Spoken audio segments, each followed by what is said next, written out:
2002 के general election में एक दफ़ा फिर राना सनाउल्लाह पंजाब असम्बली का रुकन मुंतखब हुए तो 2003 में जनरल परवेज़ मुशर्रफ के दौर हुकूमत में इन्हें खुफिया एजेंसी की जानब से फ़ौज और मुख्तलिफ जर्नलों के खिलाफ बयान देने पर अगवा कर दिया गया। अगवा के बाद इन्हें नामालूम जगह पर मुंतकिल करके इन पर इंतहाई जुल्माना तशद्दुद किया गया, यहाँ तक कि इनके जिस्म के मुख्तलिफ हिस्सों को काट कर मुख्तलिफ तरह के केमिकल लगाए गए जिससे इनको अजियत दी गई। कई महीने अजियतनाक तशद्दुद के बाद राना सनाउल्लाह एक सड़क के किनारे पड़े हुए मिले तो इनका सर गंजा किया गया, बल्कि इनकी भवें मूंड दी गई, बल्कि यहाँ तक कि इनकी मूछें जो इनकी शान और पहचान समझी जाती थी वो भी मूंड दी गई, जिस बात का सबूत उस वक्त सामने आया जब उस वक्त अखबारों में इनकी इस हालत में मुख्तलिफ तस्वीर छापी गई।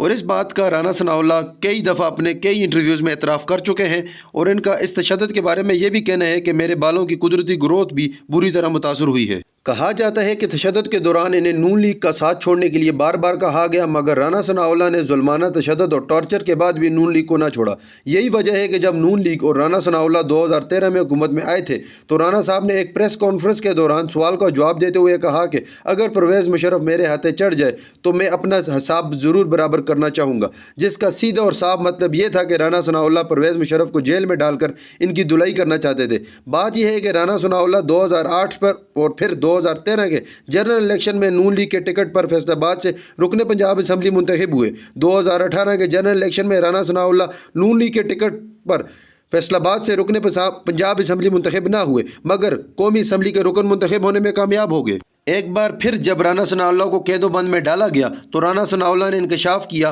कि इस बार मुझे जिस सेल में रखा गया है वहाँ जानबूझकर चीनी गिराई जाती थी ताकि कीड़े मकोड़े मुझे तंग करें और मुझे सोने ना दें, इसलिए मैं अपने कान और नाक दोनों में रुई देकर सोया करता था। इसके अलावा उन्होंने इंकशाफ किया है कि जेल में 6 माह नीचे ज़मीन फर्श पर सोता रहा हूँ। नाजरीन, बात की जाए राना सनाउल्लाह की शादी के बारे में, अगर मैं गलत ना हूँ इनकी शादी 1987 में हुई थी। बकौल इनकी शादी इनकी वालदा की पसंद की लड़की से हुई थी। मोहब्बत के बारे में राना सनाउल्लाह का कहना था वो मोहब्बत बेहतर है जिसका आगाज़ अंजाम से हो, ना कि ऐसी जिसका आगाज़ होने से पहले ही अख्ताम हो जाए। राना सनाउल्लाह की बीवी के बारे में बात की जाए तो उनकी बीवी का नाम नबीला है। रही बात बच्चों की तो इनकी सिर्फ एक ही बेटी है जो शादी के 4 साल बाद पैदा हुई है, जिसका नाम इकरा है,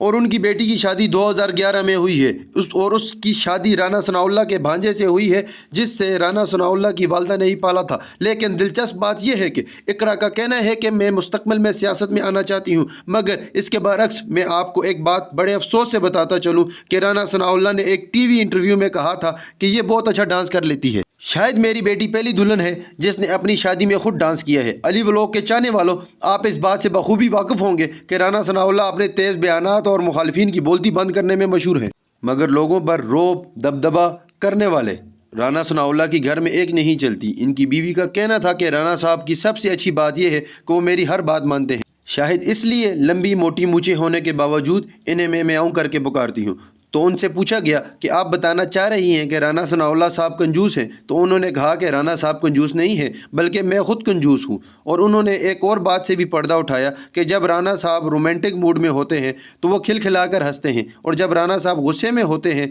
तो मैं मुस्कुरा देती हूँ जिससे उनका गुस्सा कम हो जाता है।